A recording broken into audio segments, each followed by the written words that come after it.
ang church po ay ospital ng mga taong broken. Lahat po tayo dito ay may storya ng kanya-kanyang pagkawasak. Tama po? Hindi po kasi ito, lugar ng para sa mga perfect. Kaya nga minsan, pag may nagtatanong, o kaya nagsishare ng mga posts ng church hurt, masakit yun sa amin mga pastor. Because the truth is, you're expecting that when you come to church, hindi ka na masasaktan. Kasi ito ay mga samahan ng mga taong dapat mababait. Kasi nag-church na sila, ba't mabait sila? Dati hindi na nila ako masasaktan. That perfecto! Dati hindi ako maa-attitudean dito. Dapat hindi ako makakakita dito ng mga flaws. But the real thing, sa church po, yung mga katabi natin, and even ako pong pastor na nagsasalita, ay nag-fail pa rin po araw-araw na ginawa ng Diyos. At kaya pa rin nating saktan ang bawat isa.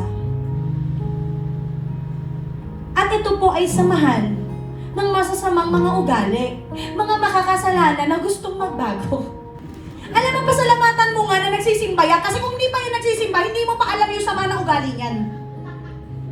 Totoo lang po, hindi natin alam ang ugali niyan. Yun, ay nako, hindi nyo po alam. Pasalamat tayo at nagsisimba siya.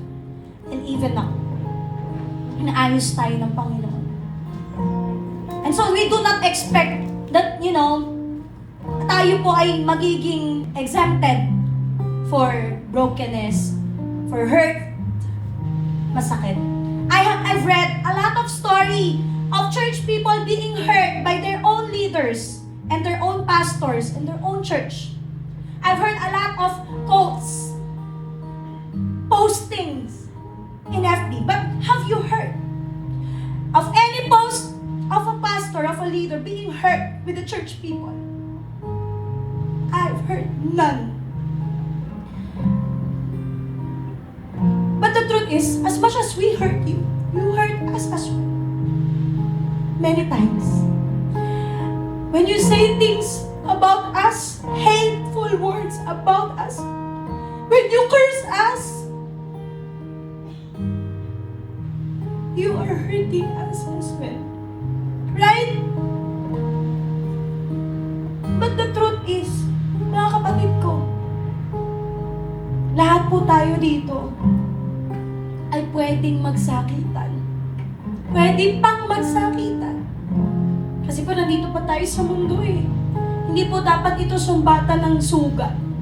Dapat po ito ay sumbatan ng pagpapagaling sa atin ng Panginoon.